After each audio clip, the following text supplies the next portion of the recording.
Welcome to commerce classes. तो ये होने वाला है आपका एस्टेट पीजीटी कॉमर्स 2023 का पार्ट 6। इसमें हम डिस्कस करने वाले हैं पार्टनरशिप एक्ट 1932 के बारे में। तो चलिए शुरू करते हैं हमारे इस सेशन को। मेरा नाम है किरण और मैं पिछले 2 सालों से कॉमर्स सब्जेक्ट पढ़ा रही हूँ। आज के इस सेशन में हम डिस्कस करने वाले हैं पार्टनरशिप एक्ट 1932 का डेफिनीशन, इसके फीचर्स क्या क्या होने वाले हैं पार्टनरशिप फर्म के, पार्टनरशिप डीड जिसको हम बोलते हैं साझेदारी संलेख, वो क्या होता है, रूल्स यहाँ पे क्या क्या एप्लीकेबल होने वाले हैं in the absence of partnership deed, यानी कि अगर हमारे पास जो साझेदारी संलेख नहीं है, हमने नहीं बनाया है, तो उस कंडीशन में कौन कौन से रूल यहाँ पे अप्लाई होंगे। Types of account of partners, partners के जो अकाउंट्स हैं उनके टाइप्स कितने होते हैं। कैलकुलेशन ऑफ इंटरेस्ट हम किस तरीके से करेंगे ऑन ड्राइंग, यानी कि जो भी पैसा जो पार्टनर्स होते हैं वो बिजनेस में से निकाल लेते हैं, पार्टनरशिप फर्म में से निकाल लेते हैं, उस पर हम इंटरेस्ट का कैलकुलेशन किस तरीके से करने वाले हैं। और रीज़न यहाँ पे हम देखेंगे admission of A partner, partner का एडमिशन यहाँ पे किस तरीके से होता है, किन कारणों से पार्टनर का एडमिशन होता है। और साथ ही साथ हम यहाँ पे डिस्कस करेंगे न्यू प्रॉफिट शेयरिंग रेशो को हम किस तरीके से कैलकुलेट करते हैं, उन सब के बारे में यहाँ पे हम डिस्कस करने वाले हैं। तो चलिए शुरू करते हैं आज के इस वीडियो को। सबसे पहले हमारे पास आता है यहाँ पे डेफिनेशन। तो डेफिनेशन में हमें क्या बताया गया है, partnership is the relation between persons. Partnership क्या होता है, पार्टनरशिप व्यक्तियों के बीच में संबंध को बताता है। हु हैव एग्रीड, जो कि क्या हुए हैं, सहमत हुए हैं। To share the profit of a business, एक बिजनेस कर रहे हैं वो, उसका प्रॉफिट को शेयर करने के लिए। कैरिड ऑन बाय ऑल, जो कि उन सबके द्वारा चलाया जा सकता है। और any of them acting for all, या फिर उन सब की तरफ से किसी एक व्यक्ति द्वारा चलाया जा सकता है या फिर 2 व्यक्तियों द्वारा वो चलाया जा सकता है। तो यहाँ पे पार्टनरशिप का हमें क्या मतलब समझ में आया कि पार्टनरशिप क्या होता है, एक एग्रीमेंट होता है जिसमें वो कुछ काम करने के लिए, कोई बिजनेस करने के लिए एग्री करते हैं, और उस बिजनेस का मेन मोटिव यहाँ पे क्या होता है, प्रॉफिट अर्न करना यहाँ पे मेन मोटिव होता है। अब वो बिजनेस किसके द्वारा चलाया जा सकता है, या तो वो सभी के सभी चला सकते हैं, या फिर उनमें से कोई एक चला सकता है, ठीक है, या फिर 2 चला सकते हैं, अगर बहुत सारे हैं तो उनमें से 2 चला सकते हैं। इस तरीके से कि सभी भी चला सकते हैं, कुछ एक भी चला सकते हैं और एक भी चला सकता है। तो ये होता है पार्टनरशिप फर्म का हमारा यहाँ पे डेफिनेशन। चलिए नेक्स्ट हमारे पास आता है यहाँ पे मेन फीचर्स, इसकी क्या है विशेषताएं, हम इसके बारे में डिस्कस करेंगे। सबसे पहले हमारे पास आता है 2 और मोर पर्सन। देखिए पार्टनरशिप के लिए सबसे पहला जो हमारे पास यहाँ पे क्या आता है कि कम से कम यहाँ पे 2 व्यक्तियों का होना कंपलसरी है। अगर 2 व्यक्ति नहीं होंगे तो पार्टनरशिप वहाँ पे नहीं हो पाएगी। तो साझेदारी स्थापित करने के लिए क्या क्या होना चाहिए, कम से कम 2 व्यक्ति यहाँ पे होने चाहिए।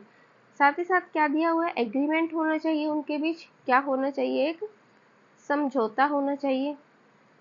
अब ये समझौता किसको लेकर हो सकता है, प्रॉफिट शेयरिंग को लेकर हो सकता है, ठीक है, कि किस तरीके से वो अपना प्रॉफिट यहाँ पे शेयर करेंगे, इससे संबंधित होना चाहिए। अब ये जो एग्रीमेंट है ये कैसा हो सकता है, लीगल भी हो सकता है।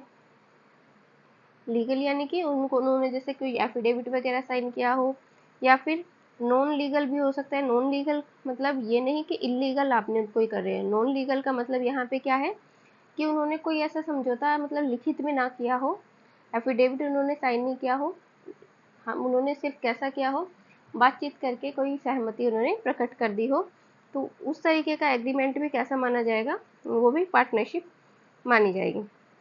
ठीक है, लीगल में तो क्या हुआ, कुछ एफिडेविट वगैरह तैयार करके।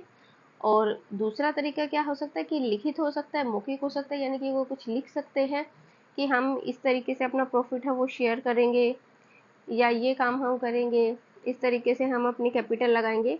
तो क्या होता है, ये बेसिकली एक एग्रीमेंट होता है। नेक्स्ट हमारे पास होता है existence of business and profit motive.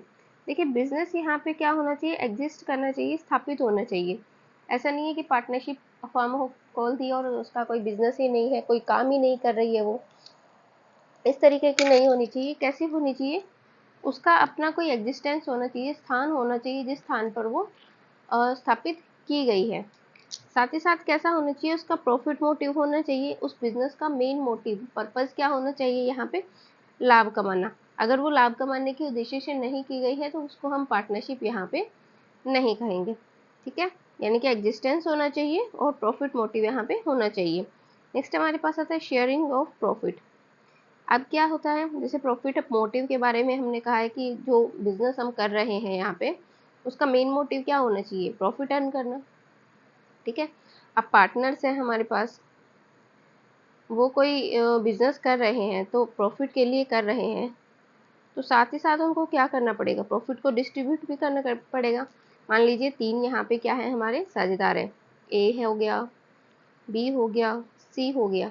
ठीक है, तो इन 3 साझेदारों में क्या होना चाहिए, इस प्रॉफिट का डिवीजन होना चाहिए, इसीलिए ये क्या कहलाएगी यहाँ पे, पार्टनरशिप फर्म कहलाएगी। देखिए कई बार क्या होता है, ज़रूरी नहीं है कि हर बार बिजनेस में क्या हो, हमेशा प्रॉफिट ही हो, ये ज़रूरी तो नहीं है। कभी कभी क्या हो सकता है, लॉस भी हो सकता है, तो उनका लॉस में भी क्या होता है, हिस्सा यहाँ पे होता है।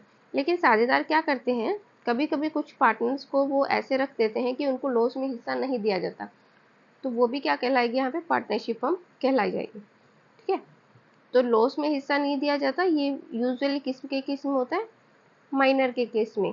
और माइनर कौन होता है, जो व्यक्ति 18 से कम होता है, उसको हम यहाँ पे क्या बोलते हैं, माइनर बोलते हैं। यूजुअली हम माइनर को क्या नहीं बनाते हैं, पार्टनरशिप फर्म में कोई भी पार्टनर नहीं बनाते हैं। लेकिन माइनर पार्टनर कब बनता है, जैसे मान लीजिए कोई पार्टनर था, ए पार्टनर था जो कि क्या था, मेजर था, यानी कि माइनर नहीं था, 18 से प्लस था, उसकी डेथ हो जाती है और उसका जो ये क्या होता है, रिप्रेजेंटेटिव होता है, या फिर हम ये कह सकते हैं लीगल हायर था उसका, ये उसका सन मान लेते हैं, बी इसका सन है जो कि क्या है, माइनर है। अब ए की डेथ हो जाने के बाद बी क्या कर देता है, इसमें पार्टनरशिप फर्म में एंटर कर लेता है, तो वो प्रॉफिट में तो शेयर कर सकता है अपना, लेकिन लॉस में वो शेयर नहीं करेगा। ठीक है, अगर सारे साझेदार क्या करें यहाँ पे अपना एग्रीमेंट देते हैं, अपनी सहमति देते हैं, तो बी क्या कर सकता है यहाँ पे, लॉस में अपना शेयर नहीं देगा। ठीक है, तो इस तरीके से होता है ये शेयरिंग ऑफ प्रॉफिट, कि सभी साझेदारों में क्या होना चाहिए, प्रॉफिट का शेयर यहाँ पे डिविजिबल होना चाहिए। ठीक है, और माइनर के केस में क्या होता है, लॉस वो बियर करने के लिए माइनर एग्री नहीं कर सकता है, लॉस कौन बियर करेंगे, जो सिर्फ पार्टनर्स हैं। ठीक है, और जो मेजर पार्टनर है यानी कि 18 प्लस वाले, वो ही लॉस यहाँ पे बियर करते हैं। नेक्स्ट हमारे पास आता है relationship of principal and agent. देखिए प्रिंसिपल का यहाँ पे मतलब क्या होता है, जैसे स्कूल में प्रिंसिपल होता है उसको हम क्या बोलते हैं, मुखिया। ठीक है, मुखिया होता है वो, स्कूल का मुखिया हम उसको बोलते हैं। इसी तरीके से जो पार्टनरशिप फर्म होती है उसमें जो पार्टनर्स होते हैं वो क्या होते हैं, प्रिंसिपल भी होते हैं और एजेंट भी होते हैं, यानी कि वो काम करने का भी करते हैं और वो उसके स्वामी भी होते हैं, ओनर भी होते हैं। तो ये दोनों ही रिलेशनशिप किसके साथ होती है, बिजनेस के साथ होती है। ठीक है, चलिए नेक्स्ट क्या है, business carried on by all और any of them acting for all. यहाँ यानी कि यहाँ ये हमने डेफिनेशन में भी पढ़ा था कि बिजनेस जो होगा वो सभी के द्वारा या सभी की तरफ से किसी कुछ व्यक्तियों के द्वारा भी क्या किया जा सकता है, चलाया जा सकता है। ठीक है, जरूरी नहीं है कि सारे ही उसको ऑपरेट करें, कुछ ऐसे होते हैं जो कैपिटल लगा देते हैं, ऑपरेट करने वाले दूसरे पार्टनर्स होते हैं। ठीक है, तो सभी के द्वारा भी चलाया जा सकता है और सभी की तरफ से कुछ व्यक्तियों द्वारा भी ये चलाया जा सकता है। ठीक है, ये हो गई इसके फीचर्स। तो सबसे पहले क्या आता है, 2 या 2 से अधिक व्यक्ति होने चाहिए, उन व्यक्तियों के बीच में क्या होना चाहिए, एग्रीमेंट होना चाहिए, ठहराव होना चाहिए, लिखित भी हो सकता है और ये मौखिक भी हो सकता है। एग्जिस्टेंस ऑफ बिजनेस, किसी बिजनेस को करने के उद्देश्य से उन्होंने क्या किया होना चाहिए, पार्टनरशिप फर्म की स्थापना की हुई होनी चाहिए। साथ ही साथ में क्या होना चाहिए, उस पार्टनरशिप फर्म का मेन मोटिव यहाँ पे क्या होना चाहिए, प्रॉफिट अर्न करना, और प्रॉफिट अर्न करने के साथ साथ उस प्रॉफिट को आपस में एक दूसरे को बांटना भी क्या होना चाहिए, साझेदारी फर्म का उद्देश्य यहाँ पे होना चाहिए। ये भी इसके क्या होती है, विशेषता होती है। संबंध कैसा होता है पार्टनर का, मुखिया भी होता है और एजेंट भी होता है, वह फर्म के लिए काम भी करता है और उसका मालिक भी होता है। बिजनेस सभी के द्वारा किया जा सकता है, ये सभी की तरफ से कुछ जो पार्टनर्स हैं उनके द्वारा भी ये किया जा सकता है। ठीक है, तो चलिए ये इसके हो गए फीचर्स। नेक्स्ट अगर हम बात करें पार्टनरशिप डीड, पार्टनरशिप डीड को हम हिंदी में क्या बोलते हैं? इसको बोला जाता है साझेदारी संलेख। हिंदी में हम इसको बोलते हैं साझेदारी संलेख। अब साझेदारी संलेख को क्या बोलते हैं? आर्टिकल ऑफ पार्टनरशिप भी बोलते हैं। जैसे कंपनी के केस में होता है आर्टिकल ऑफ एसोसिएशन, यानी कि अंतर नियम जिसको हम बोलते हैं, जिसमें कंपनी के बारे में बताया हुआ होता है कि कंपनी कहाँ होगी, कौन कौन इसके डायरेक्टर्स होंगे, ठीक है, जो कि हम आने वाले वीडियोस में कवर करेंगे कंपनीज के बारे में। लेकिन पार्टनरशिप डीड में क्या बताया गया है? इसको हम आर्टिकल ऑफ पार्टनरशिप भी कहते हैं, ठीक है, यानी कि साझेदारी के अंतर नियम भी हम इनको बोलते हैं। तो इसमें क्या क्या चीज़ें इंक्लूडेड होनी चाहिए, क्या क्या बातें होनी चाहिए, उसके बारे में हम डिस्कस कर लेते हैं। सबसे पहले नेम, यानी कि साझेदारी का नाम क्या है। ABCXYZ जो भी नाम है पार्टनरशिप फर्म का, वो यहाँ पे मेंशन होना चाहिए। साथ ही साथ एड्रेस यहाँ पे मेंशन होना चाहिए कि फर्म का पता यहाँ पे क्या है, कौन सी जगह पे फर्म एस्टेब्लिश की गई है। Then name and addresses of partners, partners के नाम और उनके पते भी होने चाहिए।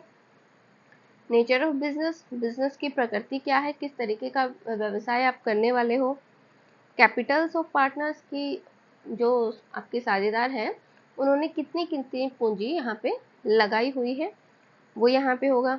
इंटरेस्ट ऑन कैपिटल अगर आप दे रहे हो तो कितना दिया जाएगा। ड्राइंग, पैसा कितना निकाल सकते हैं, ठीक है, यानी कि जो पार्टनर्स हैं जिन्होंने कैपिटल लगाई हुई है वो अपने स्वयं के उपयोग के लिए कितना पैसा यहाँ से निकाल सकते हैं, उसको हम बोलते हैं ड्राइंग्स। इंटरेस्ट ऑन ड्राइंग, अगर कुछ भी ब्याज लिया जा रहा है, ब्याज हम क्या करेंगे यहाँ पे लेंगे, जो ड्राइंग निकाली है उस पर हम ब्याज लेंगे, तो कितना वो लिया जाएगा, किस रेट से लिया जाएगा, उसके बारे में होता है। नेक्स्ट हमारे पास प्रॉफिट शेयरिंग रेशियो कैसा रहेगा, इक्वल रहने वाला है, कैपिटल के रेशियो में रहने वाला है, ठीक है, तो किस तरीके से जो प्रॉफिट शेयरिंग रेशियो है वो रहने वाला है, उस चीज़ के बारे में। सैलरी, अगर कोई पार्टनर है वो क्या कर रहा है, काम कर रहा है, तो उसको कितनी सैलरी दी जाएगी। जैसे हमने यहाँ पे पढ़ा था business carried on by all और any of them acting for all, यानी कि बिजनेस सभी के द्वारा भी चलाया जा सकता है और सभी की तरफ से कुछ के द्वारा भी यहाँ पे चलाया जा सकता है, या फिर एक व्यक्ति द्वारा भी चलाया जा सकता है। तो वो जो एक व्यक्ति चला रहा है या सभी व्यक्ति चला रहे हैं उनको कितनी यहाँ पे सैलरी दी जाएगी, उस चीज़ को भी यहाँ पे मेंशन करना चाहिए। नेक्स्ट हमारे पास आता है अकाउंटिंग पीरियड कैसा रहेगा, 1 साल का रहेगा, 6 महीने का रहेगा, क्वार्टरली अकाउंट बनेंगे, तो वो यहाँ पे मेंशन होना चाहिए। ऑडिटिंग किस तरीके से होगी, उसका भी यहाँ पे क्या होना चाहिए, मेंशन यहाँ पे किया जाना चाहिए। नेक्स्ट है date of commencement of partnership, यानी कि पार्टनरशिप की शुरुआत यहाँ पे कब की गई है, उस डेट को यहाँ पे मेंशन होना चाहिए। ड्यूरेशन ऑफ पार्टनरशिप, कितनी अवधि के लिए होगी, 1 साल के लिए होगी, 2 साल के लिए होगी, 10 साल के लिए होगी, तो यहाँ पे ड्यूरेशन का मेंशन होना चाहिए। Use of decision of Garner versus Murray, ये एक बहुत ही इंपॉर्टेंट रूल है जिसके बारे में हम आपको आगे बताएंगे। गार्नर वर्सेस मरे का रूल यहाँ पे अप्लाई होगा या नहीं होगा, इस चीज़ को भी मेंशन होना चाहिए इसमें पार्टनरशिप डीड में। एडमिशन किस तरीके से होगा पार्टनर का, उसका पार्टनरशिप डीड में जो विवरण है वो दिया होना चाहिए। रिटायरमेंट किस तरीके से होगी, साथ ही साथ सेटलमेंट, अगर जो पार्टनर्स हैं उनके बीच में किसी भी तरीके के डिस्प्यूट यहाँ पे क्रिएट हो जाते हैं, कुछ विवाद अगर हो जाते हैं तो उसका निपटारा किस तरीके से होगा, तो वो भी यहाँ पे क्या होना चाहिए, मेंशन होना चाहिए। तो ये हमारे कुछ पॉइंट्स थे जो कि हमारी जो पार्टनरशिप डीड है एंड जिसको हम बोलते हैं साझेदारी संलेख, उसमें हमारे मेंशन होने चाहिए, ठीक है। चलिए नेक्स्ट हमारे पास यहाँ पे आता है rules applicable in the absence of partnership deed. ये तो हमारे पास क्या था कि जब अगर हमने पार्टनरशिप डीड बनाई है तो उसमें कौन कौन सी बातें हमें लिखनी है, ठीक है, तो ये हमारे तो वो थे जो हमें पार्टनरशिप डीड में लिखना है, हमारे साझेदारी संलेख में होना चाहिए। ये कुछ इस तरीके की बातें थी। अगर हमने साझेदारी संलेख नहीं बनाया है उस कंडीशन में कौन कौन से यहाँ पे नियम लागू होंगे उसके बारे में और डिस्कस कर लेते हैं। तो देखिए सबसे पहले है division of profit and loss. जो प्रॉफिट और लॉस है यानी कि लाभ और हानि है, ठीक है, उसका बंटवारा हमें कैसे करना है, यहाँ पे इक्वली करना है। अगर साझेदारी संलेख नहीं दिया गया है उस कंडीशन में हम कैसे करेंगे, प्रॉफिट और लॉस का बंटवारा इक्वली यहाँ पे करने वाला है। इंटरेस्ट ऑन कैपिटल, ये आपका आप बता सकते हो कि कितना आप यहाँ पे देना प्रेफर करोगे। ठीक है, कितना हमें इंटरेस्ट ऑन कैपिटल देना है ये हम किस में बताते हैं, जो पार्टनरशिप डीड है उसमें हम मेंशन कर देते हैं कि हम किस रेट से देंगे, 10% से देंगे, 12% से देंगे, इस तरीके से हम बताते हैं। लेकिन अगर नहीं है तो उस कंडीशन में हम क्या करेंगे, कोई भी इंटरेस्ट ऑन कैपिटल यहाँ पे नहीं दिया जाएगा। ठीक है, अगर पार्टनरशिप डीड नहीं है तो उस कंडीशन में इंटरेस्ट ऑन कैपिटल यहाँ पे नहीं दिया जाएगा। नेक्स्ट आता है इंटरेस्ट ऑन ड्राइंग, यहाँ पे इंटरेस्ट ऑन ड्राइंग भी नहीं लिया जाएगा, यानी कि जो भी ओनर पैसा निकाल रहे हैं, पार्टनर जो भी पैसा निकाल रहे हैं, उनसे किसी भी तरीके से कोई भी यहाँ पे इंटरेस्ट नहीं लिया जाएगा। नेक्स्ट हमारे पास आता है सैलरी। सैलरी यहाँ पे किसी भी पार्टनर को नहीं दी जाएगी। अगर किसी पार्टनर ने पार्टनरशिप फर्म को लोन दिया है तो उस पर जो इंटरेस्ट रेट होगा वो कितना होगा, यहाँ पे 6% यहाँ पे इंटरेस्ट रेट होने वाला है। नेक्स्ट हम बात करें एडमिशन ऑफ न्यू पार्टनर, तो सब ये कैसा होगा, जितने भी पार्टनर्स हैं उन सबके एग्री होने पर ही ये क्या होगा, एडमिशन यहाँ पे हो पाएगा। ठीक है, ये हमारे कुछ यहाँ पे पॉइंट्स होते हैं जो कि कब लागू होंगे, जब हमारे पास पार्टनरशिप डीड नहीं है। तो कौन कौन से रूल हो गए, सबसे पहला यहाँ पे क्या हो गया, division of profit and loss कैसा होगा, इक्वल होगा। इंटरेस्ट ऑन कैपिटल नहीं दिया जाएगा, इंटरेस्ट ऑन ड्राइंग नहीं लिया जाएगा, सैलरी किसी को भी नहीं दी जाएगी, इंटरेस्ट ऑन लोन 6% रहने वाला है, और एडमिशन ऑफ पार्टनर वो कैसे होगा, जब सभी जो पार्टनर्स हैं उनकी सहमति होगी तभी यहाँ पे क्या होगा, एडमिशन ऑफ ए पार्टनर हो पाएगा। ठीक है, चलिए नेक्स्ट हमारे पास आता है profit and loss appropriation account, जो कि हम बनाते हैं पार्टनरशिप के केस में। जैसे हम कंपनी के केस में क्या बनाते हैं, P&L अकाउंट बनाते हैं, प्रॉफिट एंड लॉस अकाउंट बनाते हैं। तो यहाँ पे पार्टनरशिप फर्म के केस में हम profit and loss appropriation account यानी कि लाभ हानि समायोजन खाता यहाँ पे बनाते हैं। ठीक है, इसमें हमारा सैलरीज होती है पार्टनर्स को, हमने कितनी दे रहे हैं वो आ जाएगा डेबिट में, कमीशन अगर हम दे रहे हैं तो वो आ जाएगा, इंटरेस्ट ऑन पार्टनर्स कैपिटल, अगर हम कैपिटल पे कोई इंटरेस्ट दे रहे हैं तो वो आ जाएगा हमारा। इसके बाद यहाँ पे देखिए profit by profit and loss, यानी कि profit transfer from P&L account अगर कुछ है तो वो हमारे पास इधर आ जाएगा। नेक्स्ट हमारा इंटरेस्ट ऑन ड्रॉइंग, ये हम क्या करते हैं, रिसीव करते हैं, तो ये भी हमारा इधर आ जाएगा। ठीक है, ये दो टर्म आ जाएंगी। इसके बाद इसमें से प्रॉफिट में से अगर ये सब पेमेंट करने के बाद कुछ बचता है उससे हम रिजर्व क्रिएट कर सकते हैं, और फिर कुछ बचता है तो हम उसको क्या करेंगे, प्रॉफिट को ट्रांसफ़र कर देंगे इनके कैपिटल या फिर करंट अकाउंट में। ठीक है, पार्टनर्स के जो भी हैं X, Y और Z उनके अकाउंट में हम यहाँ पे ट्रांसफ़र कर देंगे। ये होता है हमारा प्रॉफिट और लॉस अप्रोप्रिएशन अकाउंट। नेक्स्ट हमारे पास आता है कैपिटल अकाउंट्स ऑफ पार्टनर्स। यहाँ पे कितने तरीके होते हैं, एक जब फिक्स कैपिटल हो और दूसरा जब फ्लक्चुएटिंग हो। ठीक है, जब हमारे पास फिक्स हो तो हम दो अकाउंट बनाएंगे, कैपिटल और करंट। इसमें क्या होगा, सिर्फ कैपिटल से रिलेटेड ट्रांजेक्शन ही लिखे जाएंगे, जैसे कैपिटल हो गया, कितनी लेके आए, कितनी हमने निकाल ली, ड्राइंग वगैरह वो सारा यहाँ पे होगा। करंट अकाउंट में जितने भी ऑल अदर ट्रांजेक्शन है, जैसे सैलरी हो गया, अगर किसी पार्टनर को सैलरी मिल रहा है, कमीशन मिल रहा है, तो वो सारा हम इसमें मेंशन करेंगे। और जब हमारे पास फ्लक्चुएटिंग कैपिटल अकाउंट हो तो इसमें हमारा कैपिटल भी आ जाएगा, अगर हम सैलरी दे रहे हैं तो वो भी आ जाएगा, अगर हम ड्राइंग कर रहे हैं तो वो भी आ जाएगा। इसके साथ साथ हमारा अगर कोई कमीशन हम दे रहे हैं तो वो भी इसी में ही आ जाएगा, कोई भी अदर प्रॉफिट हम ट्रांसफ़र कर रहे हैं तो वो भी क्या आ जाएगा, कैपिटल अकाउंट में ही आ जाएगा। अगर हमारे अकाउंट फ्लक्चुएटिंग है तो उस कंडीशन में, यानी कि परिवर्तनशील है, तो उस कंडीशन में सिर्फ हमें एक ही अकाउंट बनाना है, दैट इज़ कैपिटल अकाउंट, उसी में ही ये सारे के सारे ट्रांजेक्शन हमें करके दिखाने हैं। लेकिन अगर हमारे पास फिक्स्ड है तो कैपिटल अकाउंट में सिर्फ कैपिटल से रिलेटेड ही हमें ट्रांजेक्शन करना है, कैपिटल हो गया, और हमने जो भी विड्रॉ किया है वो एडिशनल कैपिटल अगर हम कुछ लेके आए हैं तो सिर्फ वो, और बाकी जितने भी ट्रांजेक्शन हो गए सैलरी, कमीशन, प्रॉफिट वगैरह का, तो वो सारा हम यहाँ पे किस में करेंगे, करंट अकाउंट में करने वाले। ठीक है, चलिए नेक्स्ट जो टॉपिक हमारे पास आता है वो है यहाँ पे methods of calculating interest on drawing. ये जो थोड़े से टॉपिक हो जाते हैं ये थोड़े कैलकुलेटिव हो जाते हैं और एक एक नंबर में ये पूछे जा सकते हैं, तो इसलिए भी ये क्या हो जाते हैं, इम्पोर्टेंट हो जाते हैं। देखिए सबसे पहले हमारे पास फर्स्ट मेथड आता है drawing on the first day of each month. First day का मतलब यहाँ पे क्या है, जैसे हमने जनवरी फर्स्ट को यहाँ पे ड्राइंग कर लिया, फेब फर्स्ट को हमने यहाँ पे ड्राइंग कर लिया, मार्च फर्स्ट को हमने यहाँ पे ड्राइंग कर लिया, इस तरीके से। यानी कि फर्स्ट डे कौन सा हो गया, जैन फर्स्ट, ईच मंथ हर महीने की फर्स्ट डेट को हम यहाँ पे क्या कर रहे हैं, ड्राइंग कर रहे हैं। तो उस कंडीशन में हमारी जो ये इंटरेस्ट ऑन ड्राइंग है उसको हम कैसे कैलकुलेट करेंगे, time left after first drawing.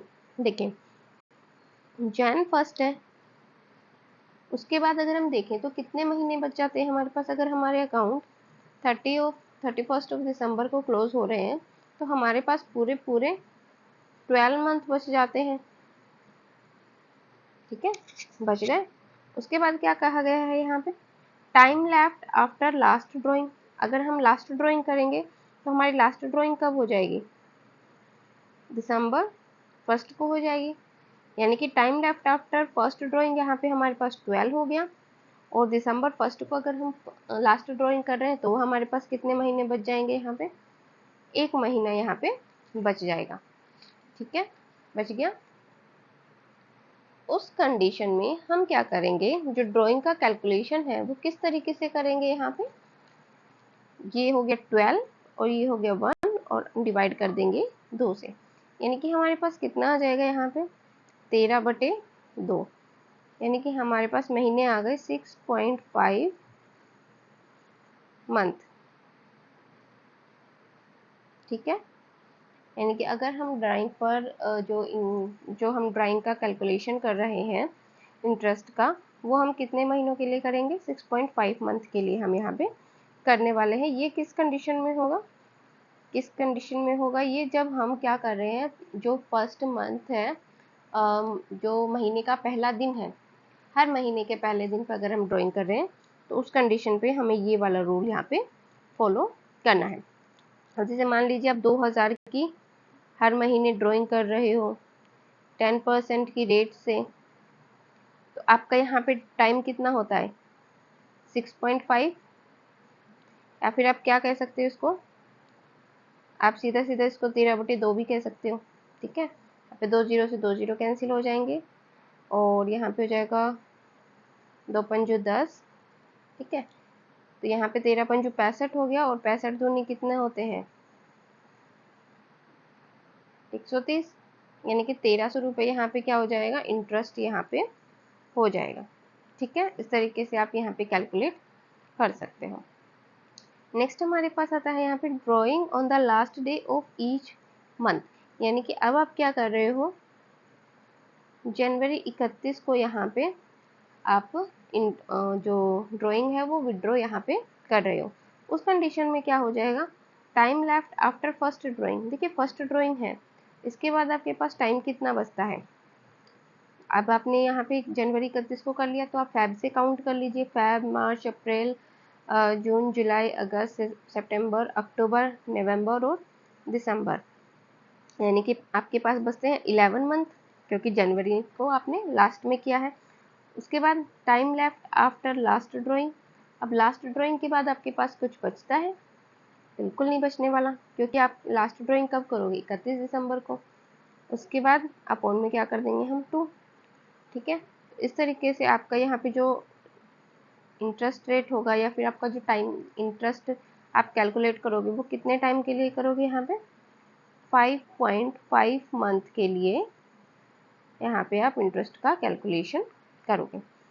जैसे कि देखिए दोबारा समझ लेते हैं इसको, लास्ट डे आप यहाँ पे क्या क्या कर रहे हो, ड्राइंग कर रहे हो ईच मंथ का। ठीक है। तो time left after first drawing यहाँ पे कितना बचेगा, 11 मंथ, और आफ्टर लास्ट ड्राइंग के बाद कुछ नहीं बचने वाला क्योंकि 31 दिसंबर को हम कर रहे हैं, यहाँ पे बचेगा 0।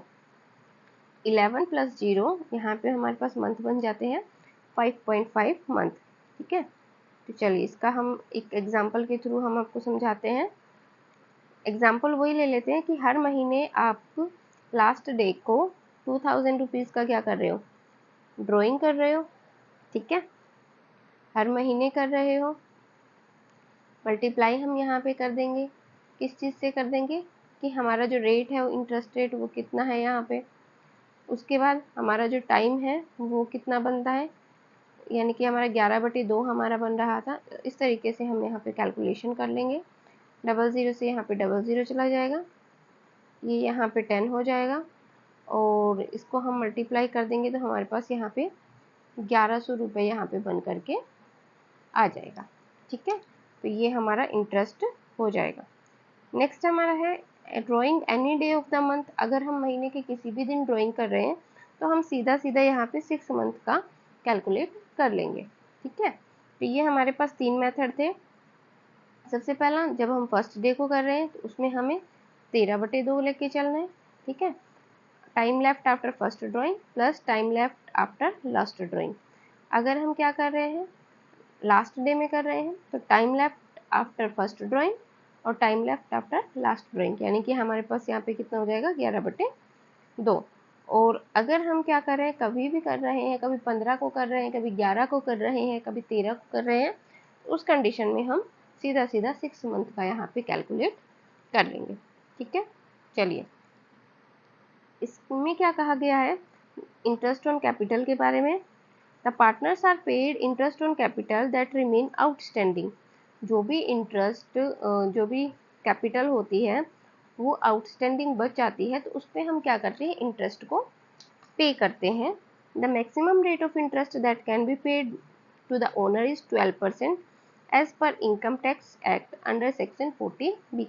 यानी कि कोई भी कैपिटल अगर आउटस्टैंडिंग बची हुई है, हम मान लीजिए हम पे कर रहे थे किसी पार्टनर को, लेकिन उसकी जो कैपिटल है वो हमारे पास अभी बची हुई है, तो उस आउटस्टैंडिंग कैपिटल पर जो हम इंटरेस्ट पे करेंगे वो कितना होना चाहिए, 12% से ज़्यादा नहीं होना चाहिए as per income tax act under section 40B।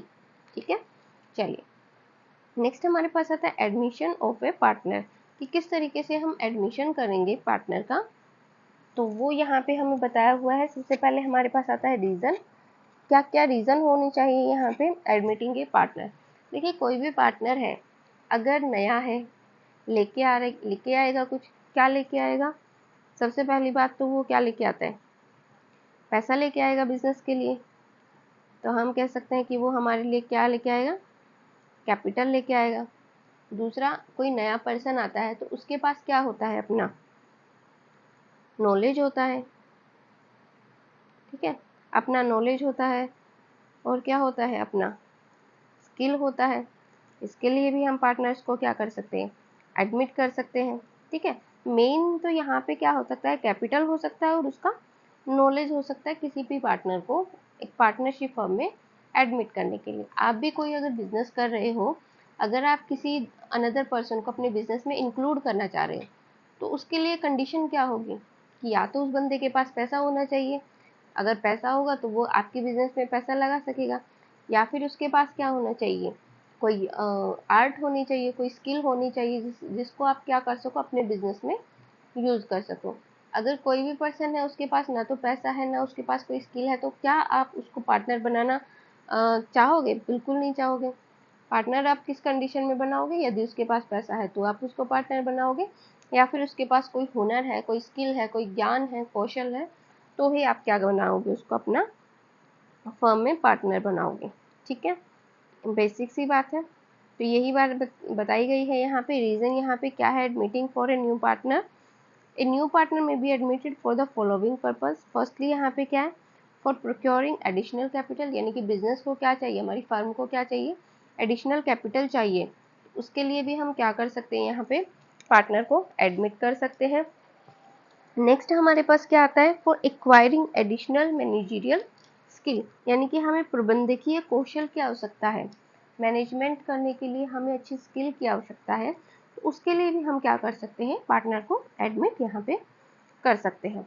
ठीक है, नेक्स्ट हमें क्या बताया गया है, according to the provision of Indian partnership act 1932, इसमें हमें क्या बताया गया है कि जब भी पार्टनर को हम एडमिट करते हैं, ठीक है, मान लीजिए आपकी फर्म में 2 पार्टनर है, ए और बी, आपको सी बंदे को यहाँ पे पार्टनरशिप फर्म में शामिल करना है, तो सी कब पार्टनरशिप फर्म में आपका शामिल हो पाएगा, जब ए और बी दोनों ही यहाँ पे क्या हो, एग्री हो। ठीक है, अगर दोनों ही एग्री है तो ही क्या हो सकता है, सी पार्टनरशिप फर्म में पार्टनर बन सकता है। अगर ए एग्री है और बी एग्री नहीं है, तो उस कंडीशन में ये सी यहाँ पे पार्टनर नहीं बन सकता है। यही पार्टनरशिप एक्ट में बताया गया है। ए न्यू पार्टनर में be admitted to a partnership only after the consent of all the partner, यानी कि जब पार्टनर यहाँ पे क्या हो, सारे के सारे पार्टनर सहमत होते हैं, उसी कंडीशन में हम क्या कर सकते हैं, उसको पार्टनरशिप फर्म में नए जो पार्टनर है, नया जो साझेदार है, उसको शामिल कर सकते हैं। ठीक है, it is not necessary that each party shall contribute towards share capital to become partners. क्या बताया गया है कि ये ज़रूरी नहीं होता कि जो भी पार्टनर है वो पार्टनरशिप फर्म में अपनी कैपिटल ही लगा रहा हो। It is the agreement between parties, क्या होता है, एग्रीमेंट हो सकता है। अब कोई उसमें कैपिटल लगा भी सकता है, कोई कह सकता है कि नहीं मैं तो लेबर वर्क करूंगा, तो वो भी क्या हो सकता है, उस पार्टनरशिप फर्म का पार्टनर यहाँ पे हो सकता है। ठीक है, partnership firm is defined under section 4 of the partnership Indian partnership act 1932। ये शॉर्ट क्वेश्चन में पूछा जा सकता है कि पार्टनरशिप फर्म किस सेक्शन के थ्रू यहाँ पे डिफाइन की गई है, तो ये हमें याद रखना है, under section 4 of Indian partnership act 1932। Admission कैसे होगा, जब सभी पार्टनर्स का क्या होगा, कंसेंट यहाँ पे शामिल होगा, सभी एग्री करेंगे किसी नए पार्टनर को शामिल करने के लिए, तभी क्या होगा, यहाँ पे एडमिशन किया जाएगा। और हम किसी नए पार्टनर को शामिल कब करते हैं, या तो हमें एडिशनल कैपिटल का रिक्वायरमेंट हो, या फिर हमें क्या चाहिए होता है, मैनेजरियल स्किल चाहिए होती है, या फिर हमें कुछ उसका नॉलेज यूज़ करना है, तो भी हम क्या कर सकते हैं, उस पार्टनर को अपनी जो पार्टनरशिप फर्म है उसमें एडमिट कर सकते हैं। ठीक है, चलिए नेक्स्ट आता है हमारे पास adjusting while entering a new partner, कि कौन कौन से हम एडजस्टमेंट हमें अपनी पार्टनरशिप फर्म में करने पड़ेंगे जब हम क्या कर रहे हैं, एक नए पार्टनर को एंटर हम हमारे यहाँ पे कर रहे हैं। तो सबसे पहली बात तो क्या होती है, हमारा एक होता है प्रॉफिट शेयरिंग रेशो। देखिए पहले क्या था, 2 पार्टनर थे, ठीक है, ए और बी 2 पार्टनर थे, ये 2 पार्टनर कैसे कर रहे थे, इक्वली कर रहे थे। अब इनका इक्वली कैसा था, 1/2 और 1/2, ठीक है, इस तरीके से था। अब तीसरा पार्टनर आएगा तो इनके पास क्या हो जाएगा, ये 3 हो जाएंगे, ए बी और सी। तो अब ये 1/2 तो कर नहीं सकते, क्योंकि फिर सी क्या के लिए कुछ बचेगा नहीं। तो यहाँ पे क्या करेंगे, अगर इक्वली भी करते हैं तो 1/3 1/3 और 1/3, इस तरीके से ये क्या करेंगे, अपना प्रॉफिट डिस्ट्रीब्यूट करेंगे। तो यहाँ पे क्या हो गया, ये प्रॉफिट शेयरिंग रेशियो क्या हो गया, चेंज हो गया। ठीक है, नेक्स्ट हमारे पास क्या आता है, यहाँ पे अकाउंटिंग ट्रीटमेंट यहाँ पे किया जाएगा किसका, गुडविल का। अब गुडविल का ट्रीटमेंट हम यहाँ पे कैसे करेंगे, जैसे कोई मान लीजिए पार्टनर आ रहा है, क्या लेके आ रहा है, वो कैपिटल यहाँ पे लेके आ रहा है। ठीक है, तो कैपिटल लेके आ रहा है तो हम उसको क्या बोलेंगे, देखो भाई हमारी जो पार्टनरशिप फर्म है उसकी जो रेपुटेशन है, जिसको हम बोलते हैं क्या, गुडविल, वो अगर हम वैल्यूएशन किया तो हमें मिली कि 25,000 की वो है। ठीक है, 2 थे तो हम इसको बांट रहे थे, 25 का मान लो, या फिर हम आप मान लो कितने का है, 18,000 का है। देखो भाई ऐसा है, अब तो हम 3 हो जाएंगे, तो आपको इस गुडविल में भी कुछ शेयर आपको देना पड़ेगा, यानी कि आप पहले अगर ये 18,000 थी तो हम इसको 9,000 में, ये हम मान के चलते हैं कि हमारी कितनी थी, 9,000 ए की थी और 9,000 बी की थी।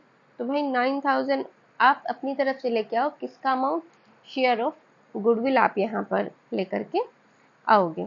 ठीक है, ताकि जो एक सिस्टम है वो यहाँ पे मेंटेन रहे कि हमने कुछ गुडविल यहाँ पे कमाई है, तो आप भी कुछ गुडविल यहाँ पे लेकर के आए हो। ठीक है, तो प्रॉफिट शेयरिंग रेशियो हो गया, गुडविल हो गया। नेक्स्ट हो गया हमारा revaluation of assets and liabilities. तो यहाँ पे एक जो अकाउंटिंग प्रोसेस किया जाएगा, किसका किया जाएगा, रीवैल्यूएशन का।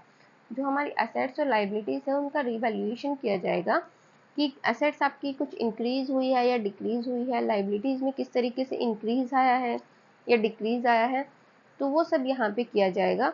और इसके जो रीवैल्यूएशन करने से जो भी प्रॉफिट होगा उसका जो ओल्ड पार्टनर है, यानी कि जो आपके पुराने पार्टनर हैं, वो अपने ओल्ड रेशियो में डिस्ट्रीब्यूट यहाँ पे कर लेंगे। ठीक है, यानी कि रिवैल्यूएशन किया, रिवैल्यूएशन करने पर हो सकता है कि प्रॉफिट आए और हो सकता है कि लॉस आए।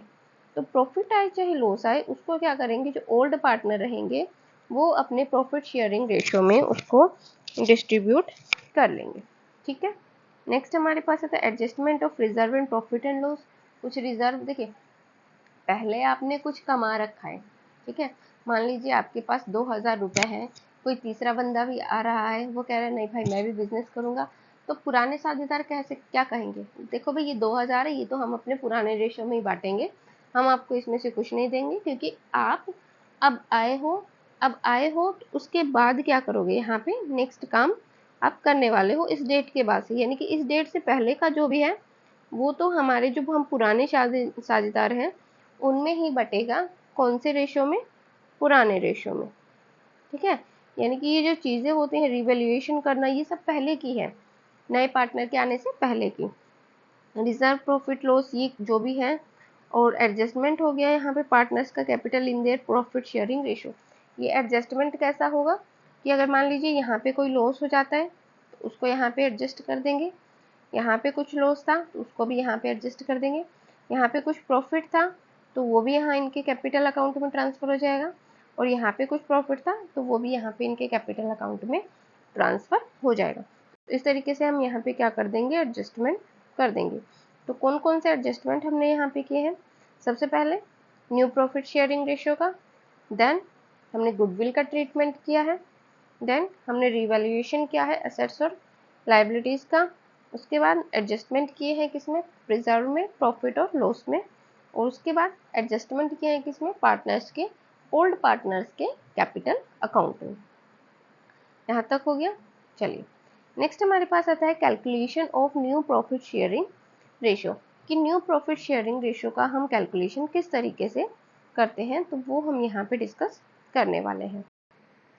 तो न्यू प्रॉफिट शेयरिंग रेशियो की कैलकुलेशन करने के हमारे पास बहुत से तरीके आते हैं।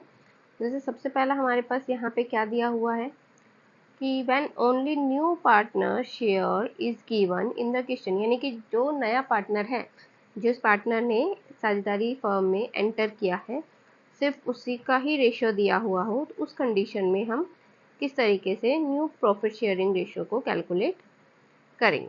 देखिए सबसे पहले let the total share be 1। सबसे पहले हम क्या मान लेंगे कि टोटल जो शेयर है उनका कितना है, 1। ठीक है, देन हम क्या करेंगे, इसमें से जो न्यू पार्टनर का जो भी शेयर यहाँ पे दिया हुआ है उसको हम फाइंड आउट कर लेंगे, कैसे, डिडक्ट करके। ठीक है, जैसे मान लीजिए नए पार्टनर शेयर का हमें रेशियो दिया हुआ है 1/6। ठीक है, तो टोटल हमने माना 1, इसमें से हम नए पार्टनर का यानी कि सी है, मान लीजिए ये सी है, तो इसका हमने माइनस कर दिया 1/6, तो हमारे पास बचेगा कितना, 5/6। अब इस 5/6 में से जो हमारे ओल्ड पार्टनर्स हैं उनको हम यहाँ पे डिस्ट्रीब्यूट कर देंगे उनके ओल्ड रेशियो में, या फिर जो भी रेशियो हमें क्वेश्चन में गिवन होगा उसके अकॉर्डिंगली। ठीक है, चलिए इसको हम एग्जाम्पल के थ्रू समझ लेते हैं। देखिए क्या कहा गया है, A and B are partner sharing profit in the ratio 5:3, यानी कि A और B ये रेशियो को 5 और 3, यानी कि अगर हम इनको और फर्दर हम इनको देखें तो ये हमारे पास 5/8 और 3/8, इस तरीके से ये हमारे पास इनका प्रॉफिट शेयरिंग रेशियो बनता है। ठीक है, सी यहाँ पे एडमिट होता है कितने शेयर के लिए, 1/4 के लिए। ठीक है, 1/4 के लिए यहाँ पे सी आता है। तो जो हमारे पास बी और ए के लिए, यानी कि ए और बी के लिए टोटल हमने मान लिया कितना, टोटल हमारे पास हो गया कितना, 1। अब 1 में से हम सी का घटा देंगे 1/4, तो यानी कि हमारे पास बचता कितना है, 3/4। अब इस 3/4 में से ए का हिस्सा यहाँ पे कितना हो जाएगा, 3/4 गुना में 5/8, यानी कि ये हमारे पास हो गया 15/32। ठीक है, ऐसे ही अगर हम बी का निकालेंगे तो 3/4 में, क्योंकि 1/4 तो किसका है, सी का है, तो 3/4 में बी का हिस्सा कितना रहेगा यहाँ पे, 3/8, यानी कि ये हो गया 9/32। अगर हम ए बी और सी तीनों का यहाँ पे कैलकुलेशन करें, ए बी और सी, तो इनका कितना बन जाएगा, 15/32, उसके बाद 9/32, और सी का रेशियो यहाँ पे कितना, 1/4, क्योंकि 1/4 इक्वल कर देंगे हम। इक्वल करने के लिए क्या करेंगे, नीचे नीचे वाला इक्वल कर देंगे, यानी कि 32 है यहाँ पे भी 32 है, यहाँ पे भी 32 है। इसको 32 बनाने के लिए हम क्या करेंगे, इसको 8 से मल्टीप्लाई कर देंगे, ऊपर भी और नीचे भी। तो हमारे पास क्या बन जाएगा, 15, 9 और 8। तो ये हमारा क्या बन जाएगा, new profit sharing ratio A B और सी के लिए तीनों का बन जाएगा। ठीक है, एक बार दोबारा समझ लेते हैं। देखिए, ए और बी यहाँ पे क्या थे, पार्टनरशिप, पार्टनर्स प्रॉफिट और शेयरिंग रेशियो इनका है 5:3।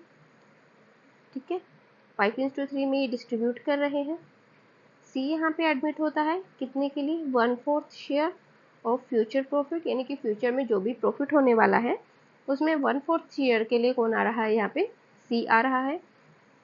ठीक है, तो यहाँ पे न्यू प्रॉफिट शेयरिंग रेशियो हमें निकालना था, कैसे निकालेंगे, टोटल शेयर हमने मान लिया कितना, 1, सी का हमने निकाल लिया 1/4, यानी कि इसके बाद कितना बचेगा, 3/4। अब 3/4 में कौन लेगा, ए और बी दोनों लेंगे, तो 3/4 का 5/8, यानी कि जो ए का पुराना रेशियो था 5/8, उसको हम दे देंगे ए को, बी को हम दे देंगे 3/8, तो यानी कि इनका कितना रेशियो हो जाएगा, 15/32, और यहाँ पे 9/32। इस तरीके से हम तीनों का निकाल लेंगे, ए बी और सी का, तो 15/32, 9/32 और 1/4। इसको हम अगर फर्दर यहाँ पे 32 की तरह इक्वल करेंगे तो यहाँ पे हम 8 से ऊपर नीचे मल्टीप्लाई कर देंगे, तो हमारे पास ये रेशियो बन जाएगा 15, 9 और 8 का। ठीक है, क्लियर। चलिए नेक्स्ट हमारे पास क्या दे रखा है, sometimes new partner gets his share from old partner in equal ratio. कभी कभी क्या होता है कि जो नया पार्टनर होता है वो पुराने जो साझेदार होते हैं उनसे अपना हिस्सा इक्वली लेता है। ठीक है, इक्वली लेता है, यानी कि पुराने साझेदारों में से ही अपना हिस्सा यहाँ पे कैसा करता है, इक्वली यहाँ पे ले लेता है। चलिए इसको एग्जाम्पल से समझते हैं। देखिए, पी और क्या यहाँ पे क्या है, पार्टनर है, sharing profit and loss in the ratio 4:3, 4:3 में ये बांट रहे हैं। They admitted R as a partner for 1/7 of share in profit which he acquire equally from P and Q. देखिए, 1/7 वो हिस्सा लेता है, और जिसका हाफ ऑफ वो किससे लेता है, पी से, हाफ वो किससे लेगा, पी से, 1/7 का हाफ पी से लेगा, 1/7 का हाफ क्यू से लेगा। ठीक है, तो देखिए अब आर है वो पी से कितना शेयर लेगा, पहले हम उसका कैलकुलेट करते हैं। ये एक मिनट, देखिए पी से पहले वो कितना लेगा, 1/7 का हाफ, यानी कि ये हो गया कितना, 1/14, ठीक है। क्या उससे कितना लेगा वो? 1/7 का हाफ, यानी कि इससे भी कितना हो गया? 1/14, यानी आर का जो टोटल शेयर है वो कितना हो गया? 1/14 प्लस 1/14, यानी कि ये हो गया 2/14।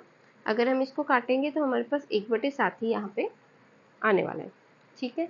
इतना क्लियर हो गया, यानी कि P ने 1/14 दिया, क्या ने भी कितना दिया? 1/14 दिया। अब जो P का है, P के पास रिमेनिंग कितना बच गया यहाँ पे? ये तो हमारे पास किसका हो गया? हम इसको मान के चलिए, तो हमारे पास R का हो गया कि ये P ने दिया है और ये हमारे पास किसने दिया है? R ने दिया है, ठीक है। ये P ने दिया है और ये Q ने दिया है, और R का टोटल शेयर यहाँ पे कितना हो गया? 2/14। अब P का शेयर यहाँ पे कितना बचता है? देखिए P का पहले शेयर कितना था? 4 और 3, ये इनका था P और क्या होगा, यानी कि 4/7। टोटल कर देंगे इनका दोनों का नीचे। 4/7 किसका था? P का था। उसमें से 1/14 इसने दे दिया है R को। अब इसके पास कितना बचा है? यहाँ पे हो गया 14, या फिर सिंपली हम इसको कर लेते हैं, इसको इक्वल करने के लिए इसको भी 2 से मल्टीप्लाई और इसको भी 2 से मल्टीप्लाई। ऊपर कितना हो जाएगा? 4 दूनी 8 और नीचे कितना हो जाएगा? 14, यानी कि 8 में से 1 गया तो हमारे पास बचेंगे 7/14, ठीक है। ऐसे ही हम किसका निकालेंगे? क्यू का निकालेंगे। तो क्यू के लिए क्या हो जाएगा यहाँ पे? 3/7 माइनस 1/14, इक्वल करने के लिए मल्टीप्लाई कर देंगे 2 से ऊपर नीचे, यानी कि ये 3 दूनी कितना हो जाएगा? 6, और 6 में से 1 जाएगा, कितना बचेगा? 5/14, ठीक है। इस तरीके से बच जाएगा। अब हमें निकालना है तीनों का, यानी कि P, Q और R। इन तीनों का रेशियो हमारे पास यहाँ पे कितना हो जाएगा? P का कितना हो जाएगा? 7/14। देखिए 14 यहाँ पे भी है, 14 यहाँ पे भी है और 14 यहाँ पे भी है, तो हम यहाँ पे 14 को इग्नोर कर सकते हैं, ठीक है। तो इसका हो गया 7, इसका हो गया कितना? 5, और R का हमारे पास कितना हो गया यहाँ पे? 2, यानी कि न्यू प्रॉफिट शेयरिंग रेशियो हमारा कितना हो जाएगा यहाँ पे? 7, 5 और 2, ठीक है। चलिए दोबारा एक बार आपको क्लियर कर देते हैं। देखिए P और Q क्या है? यहाँ पे पार्टनर है। शेयरिंग प्रॉफिट और रेशियो इन 4:7, 4:3, ठीक है। 4:3 में ये क्या करते हैं? अपने प्रॉफिट शेयरिंग रेशियो को बांटते हैं। R को ये एडमिट करते हैं 1/7 शेयर के लिए, जिसको P और Q इक्वली देते हैं। तो R को जो मिल रहा है P की तरफ से वो कितना हो जाएगा? 1/7 का 1/2, भाई इक्वली तो 1/2 ही होता है, ठीक है। 1/2 यहाँ पे हो जाएगा, कितना हो गया? 1/14। क्या को मिल रहा है? वही 1/7 का 1/2, यानी कि 1/14, ठीक है। R का यहाँ पे टोटल शेयर कितना हो गया? P से लिया 1/14, क्या से लिया 1/14, यानी कि टोटल हो गया यहाँ पे 2/14। नेक्स्ट P के पास कितना बचा? 4/7 में से यहाँ पे 1/14 माइनस कर देंगे, ठीक है। इक्वल करने के लिए हमने क्या किया था? 14 बनाया था। 14 बनाने के लिए हम ऊपर नीचे 2 से मल्टीप्लाई कर दिया, तो यहाँ पे 8 में से 1 जाएगा तो हमारे पास बचेगा 7, और नीचे आ जाएगा वही 14। नेक्स्ट ऐसे ही क्यू के लिए करेंगे। 3/7 में से 1/14 माइनस कर देंगे, इक्वल करने के लिए हमने इसको 2 से मल्टीप्लाई कर दिया, यहाँ पे हमारे पास बचता है 5/14। तो P, Q और R इन तीनों का यहाँ पे रेशियो कितना बन गया? 7, 5 और 2। ये इनका न्यू प्रॉफिट शेयरिंग रेशियो यहाँ पे बन जाएगा। तो यहाँ तक क्लियर हो गया होगा आपको। अगर नहीं हुआ हो तो आप इसको एक बार दोबारा से रिवाइंड करके देख सकते हैं, ठीक है। चलिए नेक्स्ट हमारे पास आता है, देखिए क्या कहा गया है? Some time new partner gets his share from old partners in special ratio. यहाँ हमने क्या पढ़ा था कि कैसे ले रहा था? वो इक्वली ले रहा था, ठीक है, इसलिए हमने 1/2 कर दिया था। यहाँ पे क्या कहा गया है कि कुछ स्पेशल रेशियो में वो क्या करता है? ओल्ड पार्टनर से लेता है, ठीक है। इसका एग्जाम्पल देखिए क्या कहा गया है। देखिए एक्स और वाई आर पार्टनर, एक्स और वाई यहाँ पे क्या है, पार्टनर्स है। Sharing profit and loss in the ratio 3:2, यानी कि 3:2 में वो रेशियो को बांट रहे थे।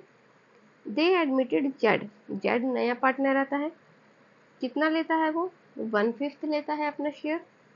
कैलकुलेट करना है हमें न्यू प्रॉफिट शेयरिंग रेशियो। इस फॉलोइंग केस में इफ ही रिक्वायर 1/20 पार्ट है वो अपना एक्स से लेता है और 3/20 पार्ट वो किससे लेता है, वाई से लेता है। ठीक है, तो हम यहाँ पे किसका निकाल रहे हैं, जेड का निकाल रहा है। तो जेड ले रहा है किससे, एक्स से। जेड का पार्ट एक्स से यहाँ पे कितना हो जाएगा, देखिए एक्स का कितना था, यहाँ पे देखिए 1/5 शेयर वो यहाँ पे ले रहा है, जिसमें से 1/20 किससे ले रहा है, वो एक्स से। यानी कि एक्स की वैल्यू यहाँ पे कितनी है, 3/5। तो देखिए यहाँ पे हम क्या करेंगे, if he acquires 1/20 from X and 3/20 from Y. ठीक है, तो यहाँ हमें सीधा सीधा बताया हुआ है कि 1/20 तो वो एक्स से ले रहा है और 3/20 वो वाई से ले रहा है। यानी कि हम ये देखें कि जेड का टोटल यहाँ पे शेयर कितना हो गया, 120 प्लस 320, यानी कि 420 यहाँ पे शेयर किसका हो गया, जेड का हो गया। ठीक है, इसको हम काटेंगे तो हमारे पास 150 आ जाएगा।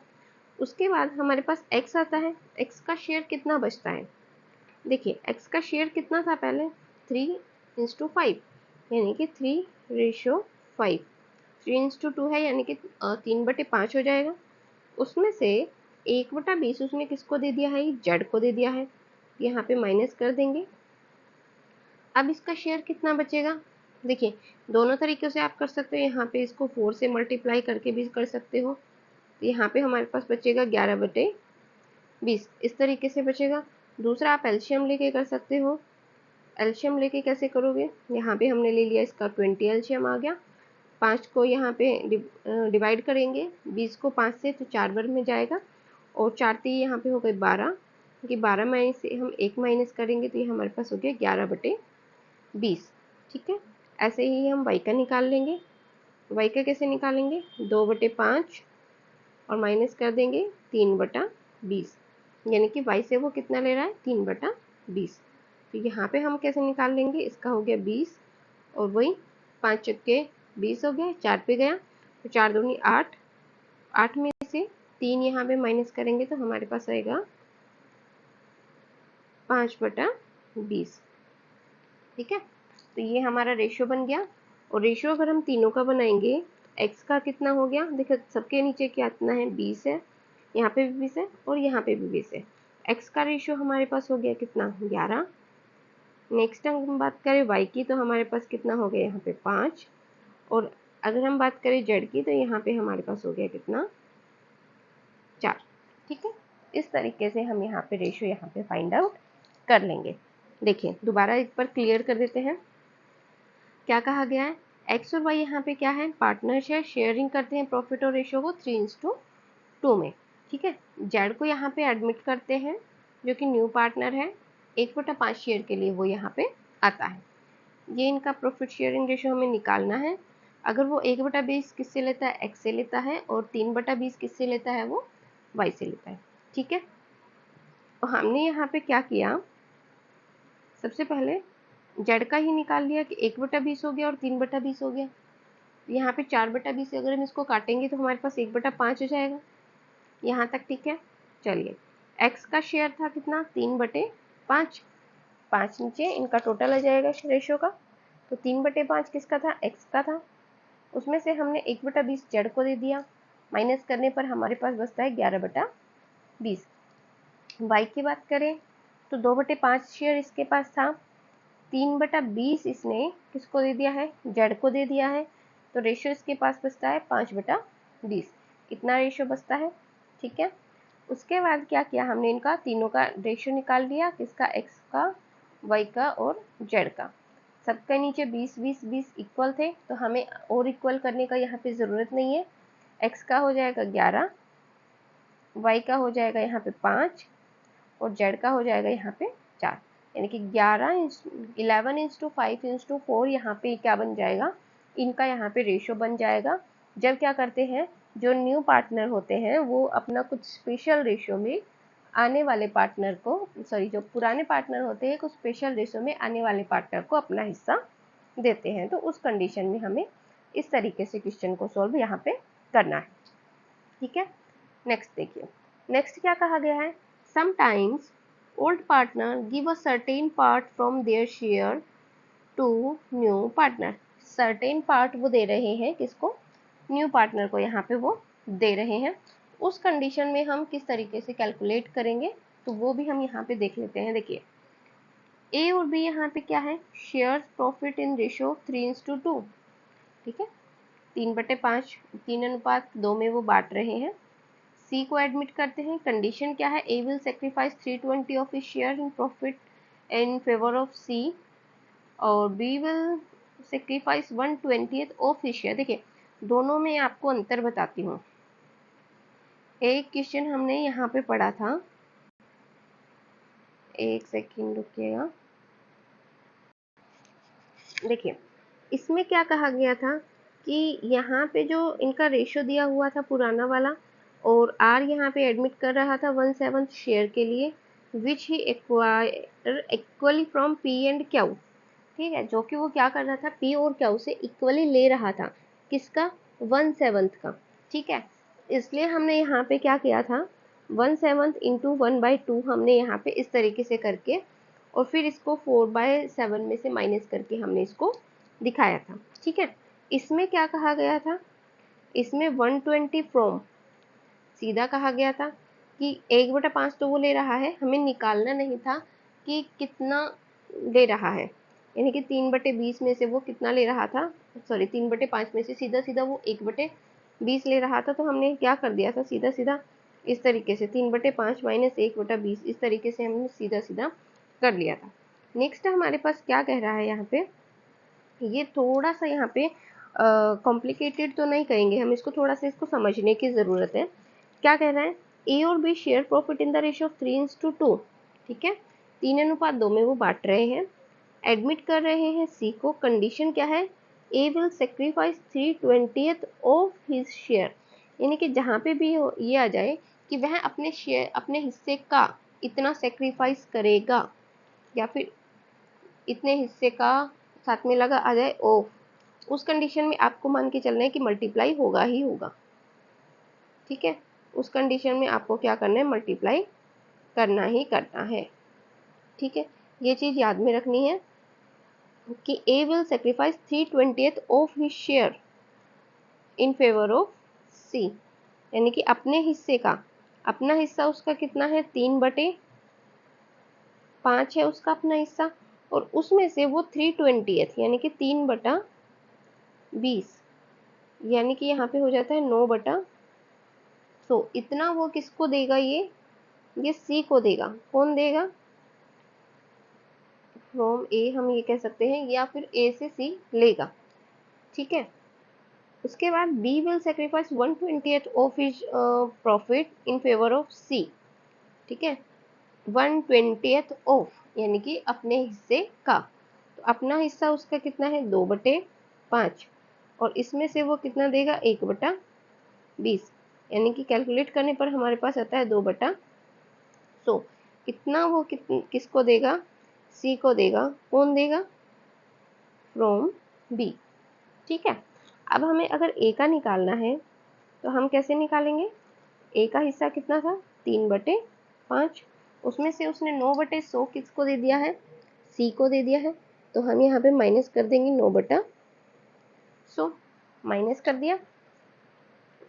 इक्वल करने के लिए क्या करेंगे, मल्टीप्लाई कर देंगे किससे, यहाँ भी 20 से और यहाँ भी 20 से, तो यहाँ पे कितना हो जाएगा, ये तो 100 इक्वल हो गए, इसको हम छोड़ देंगे। यहाँ पे कितना बनेगा, 60 में से 9 जाएगा तो कितना बचेगा, 51 में 100, इस तरीके से बच जाएगा। ऐसे ही क्या करेंगे, यहाँ पे बी वाला निकाल लेंगे, तो बी का शेयर कितना था यहाँ पे, 2/5, इसमें से कितना दे दिया, 2/100, 2/100 हमने दे दिया। इसको इक्वल करने के लिए क्या करेंगे, 20 से वही मल्टीप्लाई कर देंगे। यहाँ पे कितना हो जाएगा 40 में से 2 जाएगा तो कितना बचेगा यहाँ पे 38। ठीक है, इसका हो गया 51, इसका हो गया 38। ये चीज़ आपको यहाँ पे याद रखनी है। नेक्स्ट में तो अलग आ रहा है, चलो नेक्स्ट में ही देख लेते हैं।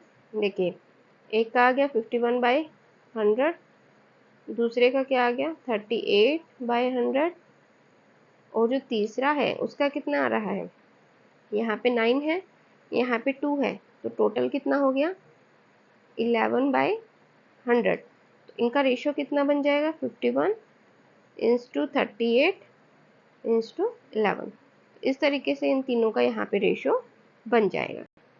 ठीक है, तो ये चीज़ यहाँ पे क्लियर हो गई कि जब हमें क्या कहा जाए, अगर फ्रॉम कह रहा है तो हम सीधा सीधा इन दोनों को प्लस करके जो तीसरा पर्सन है उसका शेयर निकाल लेंगे, और ये वाला किस में से माइनस कर देंगे, इसमें से माइनस कर देंगे। लेकिन अगर ये कहा जाए ऑफ हिज शेयर, तो 320 का कितना 3/5 का कितना करना है 320, और ऐसे 2/5 का कितना करना है 120 यहाँ पे करना है। देन हमें क्या करना है, यहाँ पे माइनस करके कितना ए ने सेक्रीफाइस किया है, कितना बी ने सेक्रीफाइस किया है, ए और बी के पास कितना बचा है, उसमें सी का ऐड कर करके हमें यहाँ पे तीनों का रेशियो यहाँ पे फाइंड निकालना है। ठीक है, समझ में आ गया। चलिए नेक्स्ट हमारे पास आता है यहाँ पे सेक्रीफाइसिंग रेशियो। अब सेक्रीफाइसिंग रेशियो क्या होता है, जब ओल्ड रेशियो में से न्यू रेशियो को माइनस किया जाता है तो उसको हम बोलते हैं यहाँ पे सेक्रीफाइसिंग रेशियो, यानी कि त्याग अनुपात हम इसको बोलते हैं। एग्जाम्पल देख लीजिए, A B and C are partner sharing profit in the ratio 5:3:2। अब यहाँ पे नया कौन आ रहा है, डी आ रहा है। प्रॉफिट शेयरिंग रेशियो कितना हो रहा है 3:2:2:3। सैक्रिफाइसिंग रेशियो हमें यहाँ पे निकालना है। कैसे निकालेंगे, ओल्ड माइनस न्यू कर देंगे। ओल्ड कितना है ये वाला, न्यू क्या है ये वाला। ए का अगर सैक्रिफाइसिंग रेशियो निकालना है हमें, कैसे निकालेंगे, देखिए ए का रेशियो क्या है यहाँ पे 5 और 3 8 और 2 10, यानी कि 5/10 माइनस कर देंगे कितना यहाँ से, यानी कि 3 और 2 5, और ये भी 5 हो गए, यानी कि 5 और 5 10 हो गए, यानी कि 3/10 कितना हो गया 2/10। ए का सेक्रीफाइसिंग रेशियो आ गया। बी का निकाल लेते हैं। देखिए बी का है कितना 3/10, माइनस कर देंगे कितना 2/10, यहाँ पे आ गया 1/10।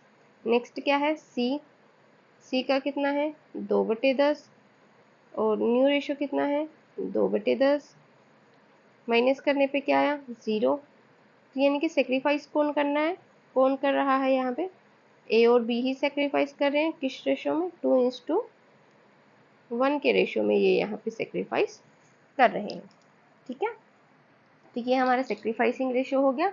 किस तरीके से कैलकुलेट करना है, ओल्ड रेशियो में से न्यू रेशियो यहाँ पे माइनस करना है, तो हमारा क्या आ जाएगा त्याग अनुपात आ जाएगा। जैसे ये जो हम अभी तक पढ़ रहे थे ये सारे कैसे थे कि इसने इतना रेशियो लिया, इतना रेशियो लिया, यहाँ पे भी क्या था इतना रेशियो एक्वायर कर रहा है, तो ये सब क्या थे, ये त्याग कर रहे थे। जो पुराने जो साझेदार थे वो नए साझेदार के लिए त्याग कर रहे थे। इस तरीके से हम इनको निकालते हैं। तो ये था हमारा आज का वीडियो जिसमें हमने आज काफ़ी कुछ पढ़ लिया है, काफ़ी कुछ हमने बहुत सारे रेशियो उनका कैलकुलेशन किस तरीके से हम यहाँ पे कैलकुलेट कर रहे हैं, सेक्रीफाइसिंग रेशियो के बारे में, पार्टनरशिप डीड के बारे में, फीचर्स के बारे में, पार्टनर्स के अकाउंट के बारे में, किस तरीके से हम इंटरेस्ट ऑन ड्राइंग को कैलकुलेट कर रहे हैं, वो सब चीज़ें हमने यहाँ पे डिस्कस कर ली है। नेक्स्ट सेशन में हम पार्टनरशिप में जो रिटायरमेंट होती है, डेथ होती है, किस तरीके से पार्टनरशिप का एंड किया जाता है, और एक जो रूल बचता है आपका जो हमने आपको फीचर्स में बताया था ये वाला, गार्नर वर्सेस मरे का नियम, सॉरी पार्टनरशिप डीड में था गार्नर वर्सेस मरे का नियम, ये हम आपको नेक्स्ट लेक्चर में करवाएंगे। ठीक है, वीडियो पसंद आई हो तो लाइक कीजिएगा, शेयर कीजिएगा और चैनल को सब्सक्राइब कीजिएगा। Thanks for watching.